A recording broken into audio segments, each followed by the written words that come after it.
Hi, welcome to the Jaglow Emerson Learn to Read. I'm Chris Jaglow.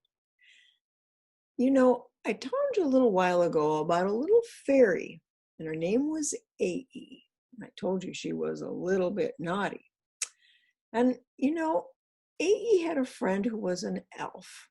And you know that elves work all night. So during the day, they're pretty tired. You can often find them sleeping under a tree in the forest.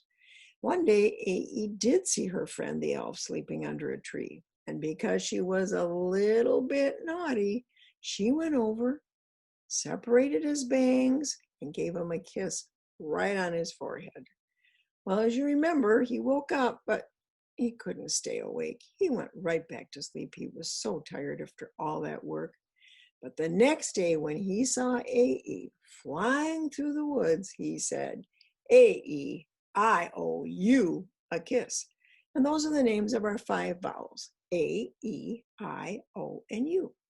But they also can say something else. They love saying their own name, but they also have another sound. And today we're going to learn about the other sound for the letter I. I. It's also going to say I. Here's my story about that. When I was a little girl living in Minnesota, we had lots of snow in the winter. My friend would come over, and my mom would say, "You girls go on outside and play." And we would. She said, "Don't forget your mittens." "Oh, no, we won't." "Don't forget your boots."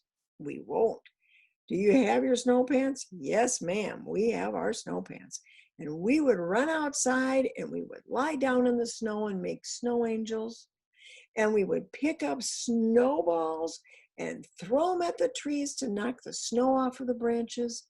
And then for fun, we would make igloos. Yep, we would cut these bricks of snow, stack them on top of each other, kind of like a little snow fort or a snow house. It was a nice little igloo. But it gets cold out there. And even with boots and mittens on, my feet would get cold and my hands would get cold and my cheeks would turn bright red. And the other thing that would happen was my nose would start to sniff. Oh man, my nose would start to run. Ooh, maybe drip.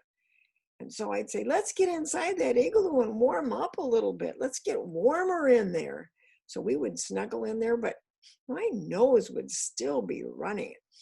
So one day I kind of took my hand and I wiped my nose on the back of my mitten. And my friend looked at me and said, "Ick, ick, ick, ick, not in the igloo. Use a tissue." And when you think about it, when you make the sound of the short I, I, I, your nose kind of does go up, doesn't it? Just like when I had that little snuffy nose in the winter. Well, thank you for letting me tell my story, and I'll see you again the next time. Bye now.